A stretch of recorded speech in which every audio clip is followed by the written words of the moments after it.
Chauncey, why are you in a hotel room? It's actually not a hotel room. It's actually my room. It looks like a hotel room because it's pretty much empty. I like to keep my bedroom clean.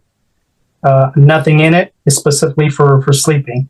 When I come in through the door, all I'm thinking about is sleep. It's just a way to communicate to my body that, hey, it's time to sleep.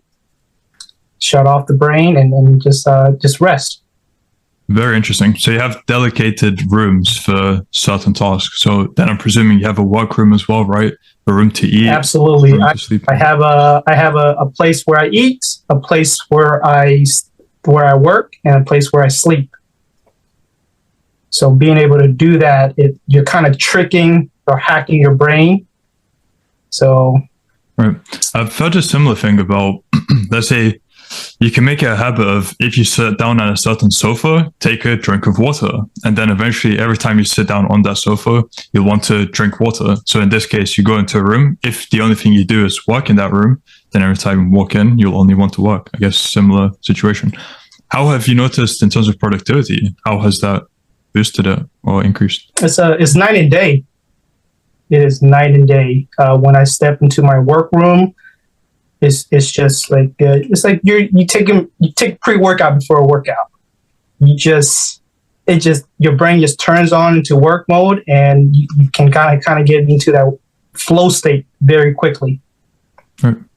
How long ago did you implement that? I started implementing that 6 months ago. Was that when you joined the real world as well? Yes. Yeah, so I joined the real world about 8 months ago. 8 months ago, I got into the copywriting room, and the professor was talking about, to produce, to increase your productivity, you need to get into a flow state. So I thought about it and figured out a way where I can get into that flow state quickly to increase my productivity and get more work done. So I've been playing around with it, and it's definitely it's been helping. In terms of wins to discuss, I saw them in the crypto and stocks campuses. So could you explain what they were about? Yeah, we can start with crypto. I've made about $10,000 overall since joining the real world with crypto. I've made about $5,000 trading NFT. I got the tip from Professor Michael, so he has been harping on it. I did my research, did my due diligence, and was able to get into the NFT unit. My other 5,000 was just from all the lessons and signals that professor gives.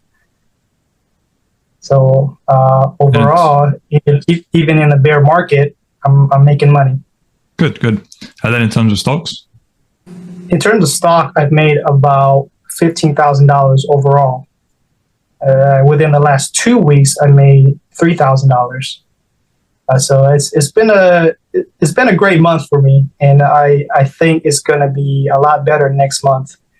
All the lessons that the professor's giving us, all the improvements that's been made in the real world, there's no way I can't lose. I mean, no way I can't win. Right.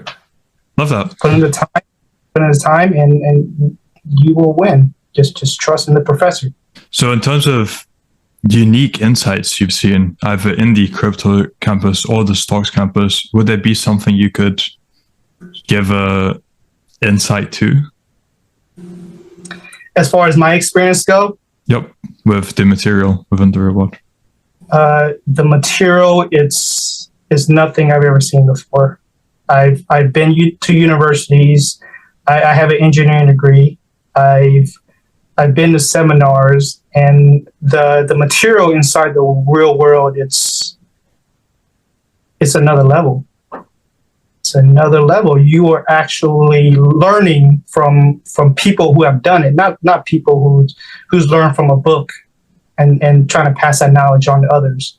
You're actually learning from somebody who's been in the trenches, who's learned the ins and outs, has been burned many times, and have gotten better, and they're giving that their experience to you. So it's been great. It's been great. I'm always learning. I spend about 2-3 hours minimum inside the real world every day, on top of my, taking care of fitness, taking care of my regular job. I made it a habit, just like my room and my workspace, to spend at least 2-3 hours inside the real world. Whoa!